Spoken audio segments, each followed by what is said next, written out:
Assalamualaikum warahmatullahi wabarakatuh. Waalaikumsalam warahmatullahi wabarakatuh. Apa kabar kalian semua anak-anak? Baik, Pak.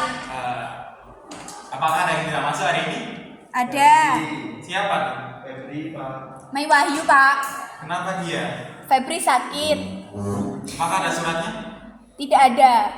Oh, Tapi udah izin, Pak, di grup. di mana? Di rumah sakit, Pak, soalnya dia jadi nggak bisa mengirimkan surat. Oh. Tadi udah izin di grup, Pak. Selain Mas Febri, apakah ada yang tidak masuk lagi? Tapi Mei Wahyu, Pak. Kenapa? Izin. Afi? Izin. Kemana, Pak? Izin acara keluarga, Pak. Oh, oke. Cuma dua itu berarti ya? Iya. Oke, terima kasih anak-anak. Sama-sama. Oke, kalau begitu sebelum pembelajaran ini kita mulai, alangkah baiknya kita berdoa terlebih dahulu menurut agama dan keyakinan masing-masing. Nah, berdoa dipersilahkan.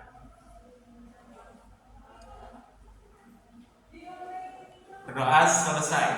Sebelum masuk ke materi inti, saya akan menyampaikan tentang apa yang akan kita pelajari hari ini. Sebelumnya, apakah kalian pernah dengar tentang persebaran flora dan fauna di Indonesia? Pernah.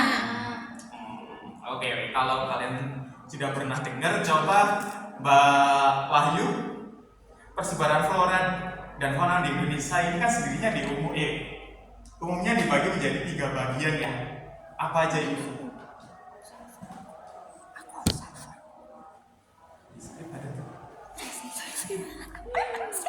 Ayo, apa aja Mbak Wahyu? Bagaimana, Bu? Tadi kurang jelas? Pak. Persebaran flora dan fauna di Indonesia ini kan dibagi 3 bagian. Nah, itu apa aja? Asiatis, Australis, dan peralihan, Pak. Baik, betul Mbak Afi. Terima kasih atas jawabannya. Jadi kalian udah nggak asing lagi ya dengan istilah persebaran flora dan fauna di Indonesia. Iya. Nah, untuk itu agar kalian mendapatkan pengetahuan yang lebih mendalam, Bapak akan menjelaskan materi terkait materi ini agar nantinya kalian semua bisa menyimak penjelasan Bapak dengan sesama. Baik, Pak Haji. Ya Mas Hendro ada apa? tadi kan Afi kan nggak masuk, Pak. Kok bisa menjawab, Pak? Mas Wahyu kan? Wahyu kan saya kemarin. Langsung kita langsung ke materi ya. Ya. Jadi seperti yang kita ketahui bahwa persebaran flora dan fauna di Indonesia ini sendiri dibagi menjadi 3 bagian, yaitu Asiatis, Australis, Dan dan peralihan. peralihan. Nah, hal ini dikarenakan karena letak geografis Indonesia yang strategis sebagai titik pertemuan antara 2 ekozona utama, yaitu ekozona Asia dan ekozona Australia. Nah, wilayah ini menjadi zona transisi yang unik, di mana berbagai jenis flora dan fauna dari kedua ekozona tersebut bertemu dan beradaptasi serta berkembang. Sebagai akibatnya, terbentuklah kekayaan biologis yang sangat beragam di Indonesia. Nah, apa itu ekozona? Apakah ada yang tahu? Tidak tahu. Mas Dika? Mas Dika apakah tahu ekozona? Oh, nggak tahu ya? Mas Heru nggak ada yang tahu berarti ya? Nggak ada, Pak. Apa ya, Pak? Akan jelaskan apa itu ekozona. Nah, ekozona itu merupakan wilayah geografis yang memiliki apa itu namanya karakteristik ekologis tertentu seperti iklim, vegetasi, dan fauna yang serupa. Wilayah ini mencakup area yang luas seperti benua dan subbenua, dan seringkali memiliki kesamaan dalam jenis-jenis tumbuhan dan hewan yang mendiami wilayah tersebut. Dalam konteks flora dan fauna, ekozona ini mengacu pada daerah-daerah di dunia yang memiliki kondisi lingkungan yang relatif serupa dan mempengaruhi jenis-jenis organisme yang dapat hidup dan berkembang di suatu tempat. Dengan kata lain, ekozona ini merupakan wilayah ekologis yang didefinisikan berdasarkan kesamaan karakteristik lingkungan dan kehidupannya. Nah, di Indonesia sendiri ekozona ini dibagi 3 ya, itu tadi yang disampaikan oleh Mbak Afi. Yang pertama ekozona Asiatis yang meliputi sebagian karakteristik sebagian besar wilayah Indonesia bagian barat termasuk Sumatera, Jawa, dan Kalimantan. Kemudian zona yang kedua, ekozona yang kedua itu ekozona Australia yang meliputi wilayah Indonesia bagian timur, terutama daerah Papua sana.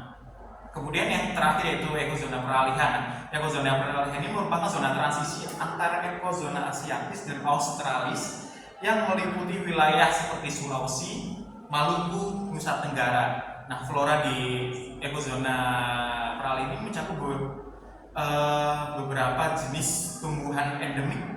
Sementara fauna mencakup spesies seperti babi rusa, Sulawesi, Anoa, dan Tatsius. Di setiap ekozona ini memiliki karakteristik lingkungan yang unik yang mempengaruhi keberagaman hayati di Indonesia dan memberikan habitat bagi berbagai spesies flora dan fauna.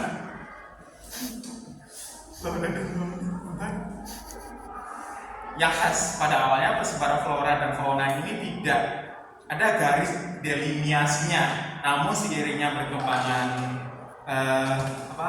zaman terdapat seorang ilmuwan yang bernama Alfred Russel Wallace dan Max Weber yang berhasil memetakan pola-pola persebaran flora dan fauna secara lebih mendetail dalam penelitian-penelitian mereka. Oleh karena itu, sekarang kita sudah mengenal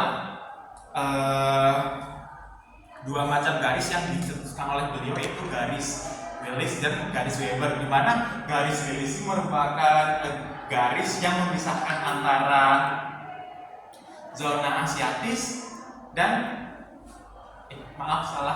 jadi garis Wallace ini merupakan garis pemisah antara zona peralihan dan zona australis, sedangkan garis Weber ini memisahkan zona peralihan dan zona asiatis. Oke. Baik, berikut akan saya tayangkan peta Indonesia, kemudian coba kalian identifikasi di mana letak ketiga zona tersebut. Baik, Pak. Baik, Pak. Oke, kalau begitu saya tunjuk secara acak ya. Ya. Coba Mas Heru tentukan di mana letak zona. Letak zona yang asiatis itu di sebelah kiri. Ya, betul, kiri. Terus australis itu kanan. Ya, betul. Yang peralihan itu tengah. Oh iya. Baik, terima kasih Mas Heru jawabannya. Nah, jadi zona asiatis ini berada di sebelah kiri ya, kiri kita yang mencakup Pulau Jawa, Kalimantan, dan Sumatera. Kemudian zona peralihan ini sebagian besar terdapat di pulau-pulau Sunda Kecil ini yang ada di mana ini? Nusa Tenggara Barat, Nusa Tenggara Timur, dan di daerah Sulawesi. Dan zona Australis ini mencakup Provinsi Papua dan Maluku.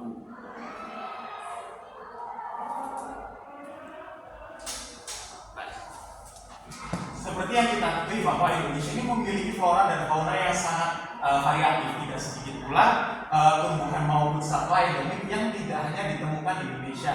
Secara umum persebaran flora dan fauna di Indonesia ini dipengaruhi oleh letak geologis Indonesia sehingga menampakkan kepulauan Indonesia seperti sekarang. Nah, berdasarkan keadaan geologisnya, kepulauan Indonesia ini dapat dibagi menjadi 3 daerah, yaitu Dangkalan Sunda, sebuah dataran atau paparan Indonesia di sebelah barat yang dahulunya tersambung satu daratan dengan benua Asia meliputi Pulau Kalimantan, Pulau Sumatera, dan pulau-pulau serta dasar laut tertransgresi seperti Laut Jawa, Laut Natuna yang berada di bagian tengah yang relatif sudah terisolasi dan terpisah, yang mencakup sekelompok pulau-pulau Sunda dan Selangor oleh selat-selat yang dalam. Kemudian tadi kan sudah saya jelaskan ya pencetus garis-garis yang memisahkan ketiga zona tersebut, yaitu garis Wallace dan garis Weber. Nah, garis Weber ini merupakan garis layar berdasarkan kedalaman laut yang membagi antara persebaran fauna di Asia dan Australia. Maksudnya menunjukkan bahwa sebelah barat garis Weber secara lebih dari 50% mendapat pengaruh dari fauna Asia, sedangkan 50% sebelah timur lebih dari 50% terpengaruh dari Australia. Kemudian yang garis Wales ini adalah garis yang memisahkan wilayah geografi hewan Asia dengan hewan Australia.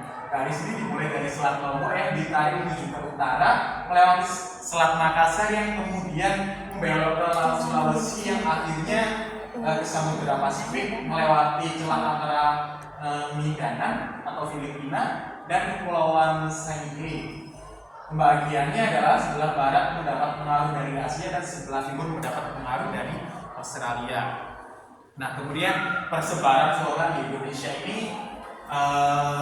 dibagi menjadi 3, yaitu tadi flora asiatis, Wales atau peralihan, dan australis. Nah, ciri-ciri dari flora asiatis itu sendiri yang pertama ada meliputi Pulau Sumatera, Jawa, Pulau Bali, dan Pulau Kalimantan.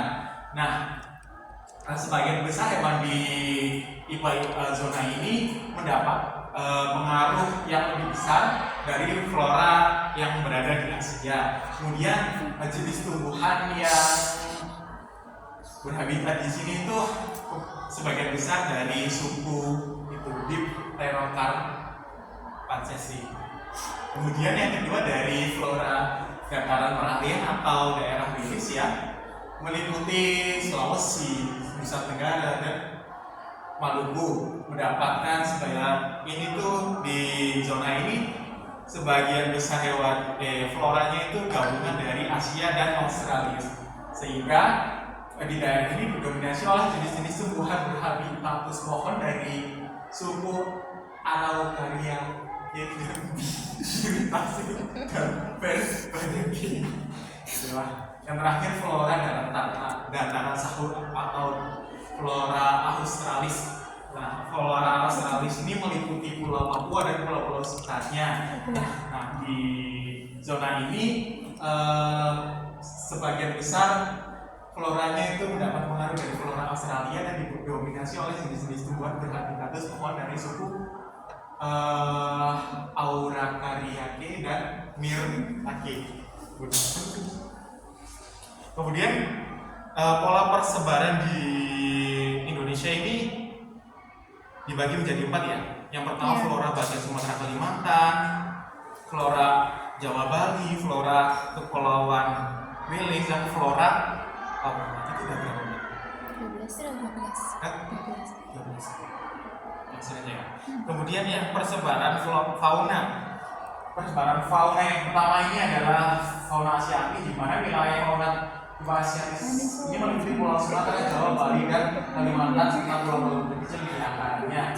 Nah, contohnya dari fauna dari tipe ini yaitu yang pertama mamalia, reptilia, burung, dan ikan. Kemudian yang kedua ada dari fauna peralihan yaitu Australis yang dimana hewannya ini sebagian besar terdapat di Pulau Sulawesi, Timur, Kepulauan Nusa Tenggara, dan Kepulauan Maluku.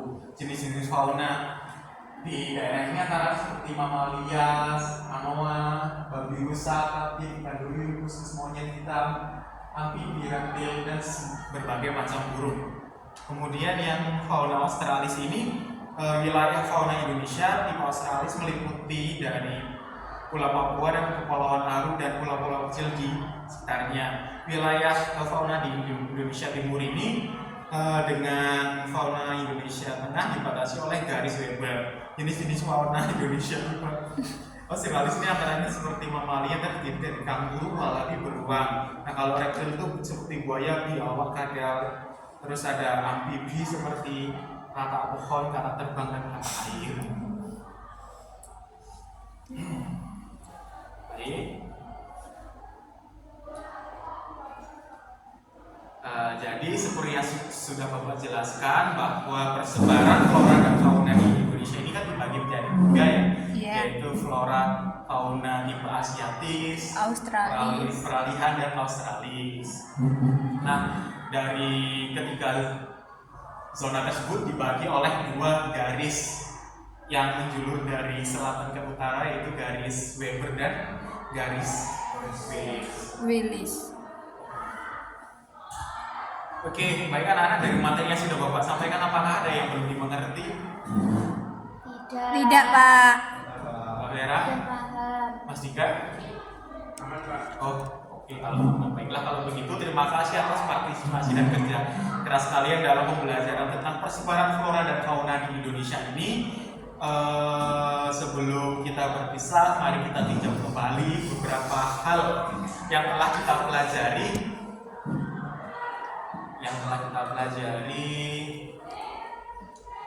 Pertama-tama, apakah ada yang ingin berbagi pengalaman baru atau insight yang diperoleh selama pembelajaran hari ini? Saya Pak. Oh, baik Pak Vera, silakan. Jadi dari pembelajaran ini saya tuh mendapatkan pengetahuan tambahan Ya. yang bahwa Indonesia itu memiliki 2 garis misah yang penting, yaitu garis Wallace dan garis Weber yang mengaruhi distribusi flora dan fauna di negara ini. Bagus sekali. Berikut. Mari tepuk tangan. Nah, jadi garis-garis tersebut penting dikarenakan dapat pengetahuan. Jadi garis-garis tersebut dapat memberikan kita wawasan yang berharga tentang bagaimana evolusi dan geografi telah membentuk keanekaragaman hayati di Indonesia. Selain Mbak Vera, apakah ada lagi? Kalau nggak ada, akan saya tes secara asli untuk mengetahui kemampuan kalian setelah mengikuti pelajaran hari. Silahkan Mbak Azizah, tolong sebutkan 3 zona persebaran flora dan fauna di Indonesia dengan pulau mana aja yang terdapat di dalamnya. Oke, baik Pak. Jadi persebaran di Indonesia itu terdapat 3 zona, yaitu zona Asiatis yang berada di sebelah kiri, yaitu mencakup Pulau Kalimantan, Jawa, dan Sumatera. Sedangkan zona Australis berada di sebelah kanan yang mencakup Pulau Sulawesi bagian selatan dan Papua serta Maluku. Untuk zona peralihan ini berada di tengah zona Asiatis dan Australis yang mencakup Pulau NTT, NTB, dan Sulawesi. Oke, baik. Beri upah dulu untuk tangan kita. Oke, baik. Kalau begitu, dikarenakan waktu sudah mepet, terima kasih atas partisipasi dan kontribusi kalian. Saya sangat bangga dengan semangat belajar kalian. Sampai jumpa di pertemuan berikutnya. Wassalamualaikum warahmatullahi wabarakatuh. Waalaikumsalam warahmatullahi wabarakatuh. Makasih, Bapak.